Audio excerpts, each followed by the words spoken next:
that's pretty much what my quarantine's been like. There's Kalis there, doing what quarantine dogs do. Yeah.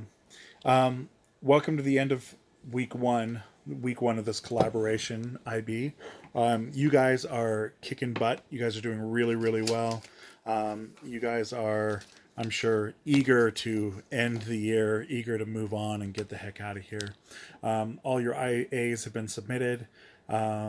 You're going to all get graded on that stuff. I don't know the timetable on that. You're going to have to ask Mr. Olson for details on that kind of stuff.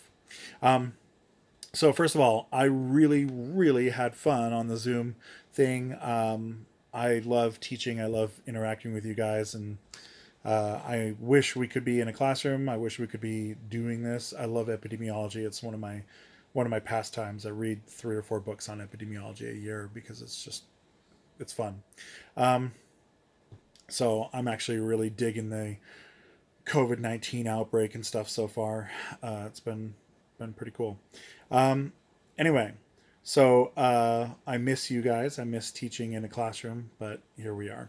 So, um, reading all of the responses on the Spanish flu. I've been reading all the responses on the Spanish flu, and a lot of the responses are just you guys posting questions and posting responses because you have to, especially the early fast ones. We're all just kind of, you know, checking the box, getting the points, and moving on. And I understand that, and that's cool. Um, there's some themes that I noticed with some of your questions. Horace, Emily, Akash, and Jackson all asked questions involving the press and involving how the press was handling the Spanish flu. Um, all those questions were very similar. And Yeah, you guys all kind of tapped into the same thing that all of the countries that were at war during World War One were censoring the press, and they were censoring the press pretty strictly. Um, Justin also asked a question about kind of a civil rights versus security question, and that's kind of tied into this. Basically, every country in the world censors their press during war. You can't let anything out that will make you appear weak. And you have to remember that the world of the press in the 19 teens is not the world of the press today, where they didn't know what was going on in the other countries. If Germany is sick, they can't reveal that they're sick because they don't know if France is sick, right? Or France and Germany might both be sick, and maybe they know that both sides are sick, but to reveal how sick they are would make them vulnerable to an attack.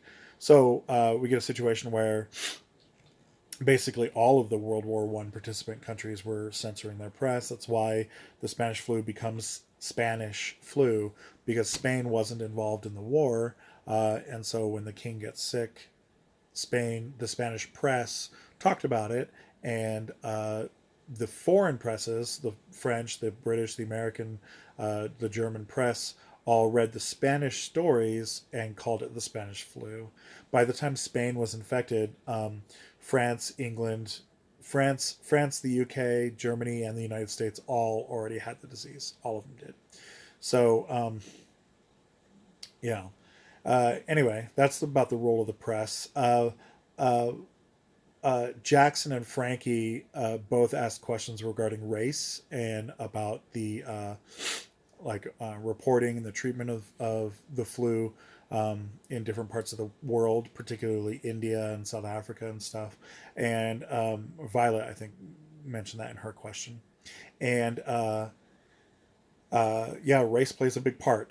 Race plays a part. So there's a couple things to consider. First of all, the flu was less severe in India and Africa.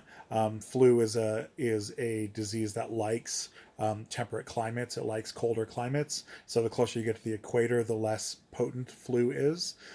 Spanish flu was particularly nasty, so it still affected everybody.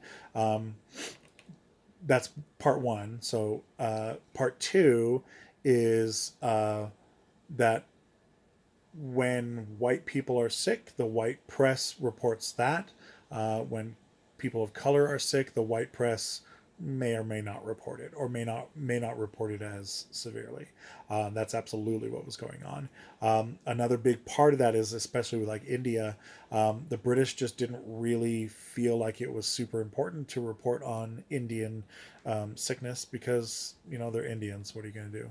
And the Indian press was busy trying to report on other things as well. So we do have some reporting on it, but not that much. A lot of you guys were concerned, asking questions about kind of the historiography of this. Why don't we know a lot about the Spanish flu? Um, Part of that is because epidemiology as a discipline wasn't a real scientific discipline at the time. It wasn't. It wasn't. It wasn't very common. There wasn't big schools of epidemiology. There wasn't. It hasn't been professionalized that way. It was like a medical specialty without being an actual specialty. The teens represent this time of scientific growth where the professionalization of careers is just getting started, and so epidemiology isn't going to really be truly professionalized until after World War II. And so because of that, a lot of reporters, a lot of regular people don't think of diseases as a thing that should be reported on as a as a phenomenon the way that we would report on it today. Okay, so let's get to our awards for the week. The awards for the week. Okay, so first of all, we're going to issue every week. I'll issue an award for the best question, the best response, and then the team of the week. So, Best Question Award, John Snow. The John Snow Best Question Award. John Snow is the founder of epidemiology. He's asking the question, why are diseases spreading the way they do? That's the best question. So, John Snow gets the award named after him.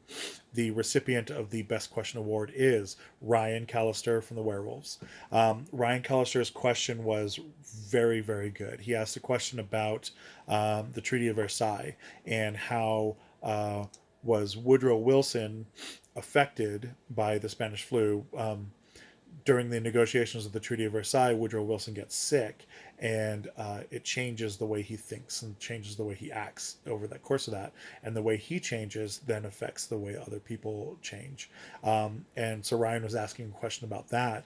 That's a really fantastic question. It's an excellent question. It's a question that could not be answered in the text. It's a question that had to be answered outside of the text.